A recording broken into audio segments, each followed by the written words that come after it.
أرجو من الله سبحانه وتعالى أن يوفق لبني هذا المسجد وسائر إخوتنا من البلاد العربية أن يساهموا معنا في بناء المساجد وداخل المساجد بوظائف ورواتب الخطيب، ونرجو لمن بنى هذا المسجد ومن يريد ببناء المساجد ومن ساعد في هذا المسجد ولمن يقوم بتعمير هذا المسجد وسائر مساجد المسلمين أن يوفق لهم بكل خير وبارك لهم في أعمالهم وأعمالهم ويبارك لهم في أولادهم، من الله سبحانه وتعالى أن يكتب هذه الأعمال في موازين أعمالهم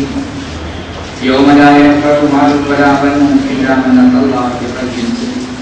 ولهم أجر ولهم ثواب عظيم في بناء هذا المسجد، لأن الله سبحانه وتعالى وعد لهم أنه يبني لهم بناء أو بيتا في الجنة، كما قال رسول الله صلى الله عليه وسلم: من بنى لله مسجدا بنى الله له بيتا في الجنة.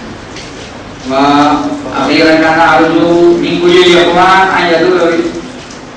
بخالص قلوبهم لصالح المسلمين ولصالح من بنى هذا المسجد ولمن شمر فيه بنائه ولمن نوى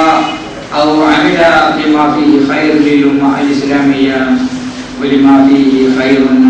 لهذه البقعة المباركة التي بني هذا المسجد. نرجو من الله سبحانه وتعالى أن يوفقنا جميعا ولهم جزيل الثواب بمثل هذه الأعمال التي نحن نقوم بتلك الأعمال. وأخيرا إني أختم كلامي داعي لله سبحانه وتعالى أن يوفقنا جميعا لما فيه خير، وأن يكمل أعمارنا وأعمار إخواننا من بلاد العرب الذين يساهمون معنا، ويبارك ويعني يرفع درجتهم في جنة الخلد، والله سميع قريب مجيب إنه على ذلك قدير وبالإجابة جدير. السلام عليكم ورحمة الله وبركاته.